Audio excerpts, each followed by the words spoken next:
warahmatullahi wabarakatuh.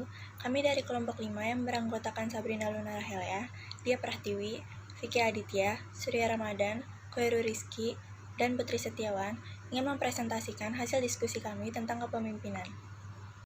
Pemimpinan adalah sifat yang diterapkan individu yang bertindak sebagai pemimpin untuk mempengaruhi anggota kelompoknya dan mencapai sasaran dan tujuannya.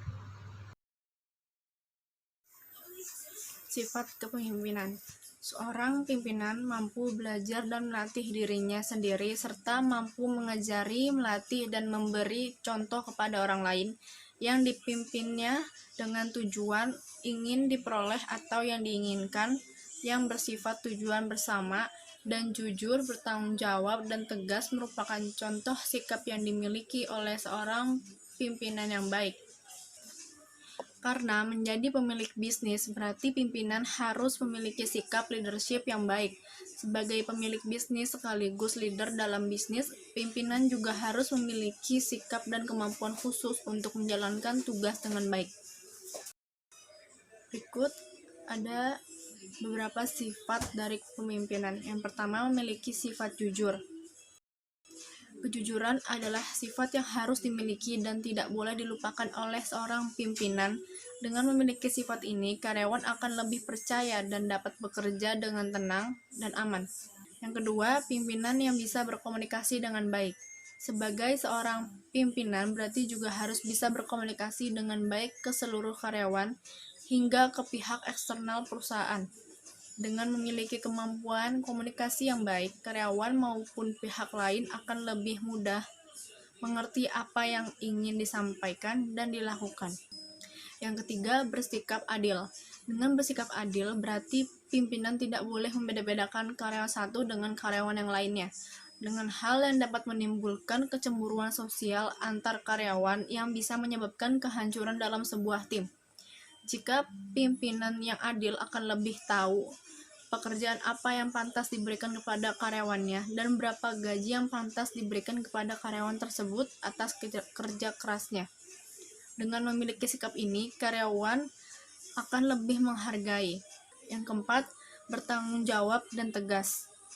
Pemimpin yang baik juga harus memiliki tanggung jawab. Bahkan ketika ada seseorang yang tidak bekerja dengan semaksimal mungkin, karyawan lain dan pimpinan turut serta mengambil bagian untuk mempertanggungjawabkan kesalahannya. Untuk menjadi pimpinan yang baik, pimpinan juga harus belajar untuk tidak mencari kambing hitam. Yang terakhir, membangun tim yang baik. Memiliki tim yang baik dengan solid bukan hanya membuat karyawan nyaman, tetapi juga dapat membantu pimpinan mengembangkan bisnis. Oleh karena itu, seorang pimpinan harus bisa membangun tim dengan baik dan solid. Teori kepemimpinan. Kita semua tahu bahwa setiap pemimpin memiliki jenis kepemimpinan dan gaya kepemimpinannya masing-masing, sehingga kita tidak bisa menyamaratakan seorang pemimpin dengan pemimpin lainnya. Bagaimana tidak? Setiap pemimpin pasti punya ciri sendiri-sendiri dalam menghadapi situasi. Dari situ banyak dari kita yang berusaha untuk mengadopsi serta memahami bagaimana caranya menjalankan kepemimpinan yang baik, yang sesuai dengan karakter kita. Apa itu teori kepemimpinan? Sebelum tahu apa itu teori kepemimpinan, sebaiknya kamu mengerti dulu apa itu kepemimpinan. Menurut definisi kepemimpinan, leadership adalah kemampuan diri untuk memotivasi dan membimbing sekelompok orang tanpa paksaan untuk bertindak mencapai tujuan bersama. Perdebatan teori di awal zaman cenderung menunjukkan bahwa kepemimpinan adalah karakteristik bawaan lahir. Dengan kata lain, teori ini mengusulkan bahwa memang benar ada orang-orang yang terlahir secara alami sebagai pemimpin. Teori kontingensi. Teori kontingensi adalah teori kesesuaian pemimpin yang berarti menyesuaikan pemimpin dengan kondisi yang tepat. Teori yang dikemukakan oleh Viadox ini berpendapat bahwa kinerja pemimpin ditentukan dari pemahamannya terhadap situasi di mana mereka memimpin. Gaya kepemimpinan digambarkan sebagai motivasi kerja atau motivasi hubungan. Motivasi kerja lebih ditekankan kepada pencapaian tujuan, sedangkan ditekankan pada pengembangan hubungan dekat secara personal. Pola penyelesaian kerja mempunyai banyak alternatif. Penyelesaian kerja dapat diimplementasikan dengan mudah, hanya beberapa solusi yang berlaku. Kekuatan posisi adalah karakteristik ketiga yang merujuk kepada otoritas pemimpin untuk memberikan hadiah atau hukuman kepada bawahan. Keunggulan. Teori kontingensi mempunyai sejumlah keunggulan sebagai berikut. Yang pertama, teori ini didukung oleh penelitian empirik yang bagus. Kedua, teori ini telah memperluas pemahaman kita mengenai kepemimpinan dengan mempertimbangkan dampak situasi terhadap pemimpin. Ketiga, teori ini prediktif dan menyediakan informasi yang Teori sedang tumbuh. Masalah kepemimpinan berkembang sejalan dengan perkembangan suatu organisasi. Hal tersebut menarik minat dan pemikiran beberapa penulis tentang model kepemimpinan yang sesuai dengan zamannya. Dibagi dua, yaitu charismatic leadership dan transactional leadership. Charismatic leadership adalah kemampuan memengaruhi pengikut berdasarkan pada bakat supernatural dan kekuasaan atraktif. Transactional leadership adalah kepemimpinan yang membuat organisasi mencapai sasaran dengan lebih efisien. Transactional leadership menurut Bas Robbins 2015 memiliki beberapa karakteristik. Antara lain, yang pertama adalah contingent reward, yaitu kontrak atas pertukaran reward dan usaha. Yang kedua ada manajemen by exception aktif, yaitu mengamati dan mencapai deviasi aturan dan standar. Yang ketiga ada manajemen by exception pasif, yaitu campur tangan hanya dilakukan apabila standar tidak terpenuhi atau tidak tercapai. Yang keempat ada laissez-faire, yaitu melepaskan tanggung jawab, menghindari membuat keputusan. Isu dalam kepemimpinan. Isu adalah suatu hal yang terjadi baik di dalam maupun di luar organisasi, yang apabila tidak ditangani secara baik, akan memberikan efek negatif terhadap organisasi dan berlanjut pada tahap krisis. Isu terdapat 4 tahap. Pertama, tahap permulaan. Pada tahap ini tidak ada isu yang tampak, namun kondisi muncul dan jelas yang berpotensi untuk berkembangnya menjadi suatu yang penting. Isu terjadi dalam organisasi ketika kelompok secara signifikan mempunyai permasalahan dalam perkembangannya secara politik, kebijaksanaan, ekonomi, ataupun tren sosial. Dalam tahap ini harus diketahui apa isu ini penting atau tidak. 2. Tahap mediasi. Pada tahap ini, isu telah berkembang dan memberikan pengaruh terhadap organisasi secara jelas. Organisasi masih dapat menjaga isu tidak berkembang dan memperhatikan isu-isu yang lainnya. Selain itu, organisasi harus mengelola arus informasi dan memberikan informasi dua arah yang cukup kepada masyarakat secara aktual dan benar. 3. Tahap organisasi.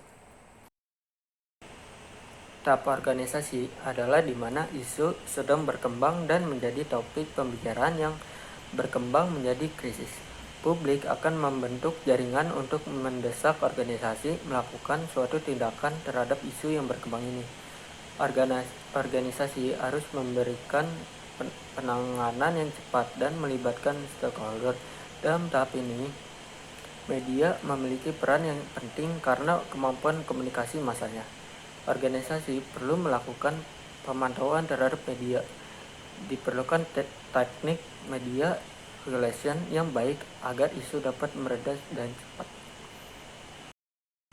4. Tahap resolusi. Jika telah mencapai tahap ini, berarti ada anggapan bahwa isu telah selesai. Namun, organisasi harus terus melakukan pemantauan untuk mencegah isu datang kembali. Efektivitas kepemimpinan. Efektivitas kepemimpinan itu adalah kemampuan pemimpin untuk menggerakkan, mempengaruhi, dan memberi motivasi dalam suatu organisasi sehingga tujuan dapat tercapai sesuai sasaran dan juga tepat waktu. Seorang pemimpin dikatakan efektif apabila dapat mencapai tujuannya. Agar mampu mencapai tujuan tersebut, maka pemimpin diharapkan memiliki kompetensi yang sesuai dengan kepentingan organisasi. Di samping itu, masih banyak faktor yang mempengaruhi efektivitas kerja. Karena itu, diperlukan pemimpin cerdas dan terampil, serta memiliki kompetensi. Jadi, seorang pemimpin itu bisa dikatakan efektif apabila dia dapat mencapai tujuannya. Dan juga, pemimpin itu harus kompeten.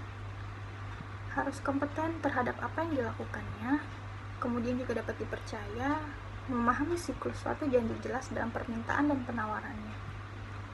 Mengizinkan adanya negosiasi yang berarti menentukan prioritas organisasi, kemudian mengolah janjinya dengan efektif. Kate Davis menyatakan bahwa sikap utama efektivitas pemimpin itu adalah yang pertama, kecerdasan. Seorang pemimpin harus cerdas. Dan kedua adalah kedewasaan. Seorang pemimpin itu harus dewasa dalam berpikir maupun bertindak. Yang ketiga ada motivasi diri dan dorongan berprestasi. Dan yang keempat ada sikap-sikap hubungan manusiawi. Jadi seorang pemimpin itu harus bisa menjalin hubungan yang baik dengan anggota-anggotanya. Menurut Murdoko, ada beberapa hal yang perlu diperhatikan agar mampu menjadi pemimpin yang efektif. Yang pertama adalah mempunyai komitmen terhadap visi. Jadi seorang pemimpin itu harus punya tujuan yang jelas untuk organisasinya. Yang kedua, terbuka terhadap kritikan. Jadi seorang pemimpin itu dia harus mampu menerima saran dan kritikan, baik yang positif maupun negatif dari para anggota-anggotanya. Yang ketiga, dapat menjadi panutan. Jadi pemimpin itu harus mencontohkan hal-hal yang baik terhadap anggota-anggotanya. Yang keempat, melibatkan orang lain. Jadi seorang pemimpin itu harus bisa berpikir bahwa dia kerja itu nggak sendirian, dia ada butuh anggotanya untuk menjalankan dan mencapai tujuan organisasinya. Dan kelima, ada menjadi problem solver. Jadi seorang pemimpin dia harus bisa memecahkan sebuah masalah dan dia harus bisa menyelesaikan sebuah masalah. Dan keenam, ada mampu menjadi motivator. Jadi seorang pemimpin itu dia harus bisa memotivasi para anggota-anggotanya untuk tetap semangat demi tercapainya tujuan dari sebuah organisasi. Pedoman memperbaiki efektivitas kepemimpinan. Peter Drucker memberikan 9 pedoman untuk memperbaiki efektivitas kepemimpinan. Yang pertama, pertimbangkan apa yang perlu dilakukan. Yang kedua, pertimbangkan apa yang baik untuk dilakukan demi kesejahteraan perusahaan atau organisasi. Yang ketiga, kembangkan rencana tindak dengan merinci hasil yang diharapkan, kemudian mengendalikan revisi masa depan dan implikasi tentang bagaimana seseorang menggunakan waktunya. Yang keempat, mengambil tanggung jawab atas keputusan. Yang kelima, bertanggung jawab sebagai komunikan dalam segala hal. Yang keenam, memperlakukan perubahan sebagai peluang, bukan masalah. Dan yang ketujuh, menjalankan pertemuan yang produktif. Jadi tiap pertemuan itu membutuhkan persiapan yang berbeda dan juga hasil yang berbeda.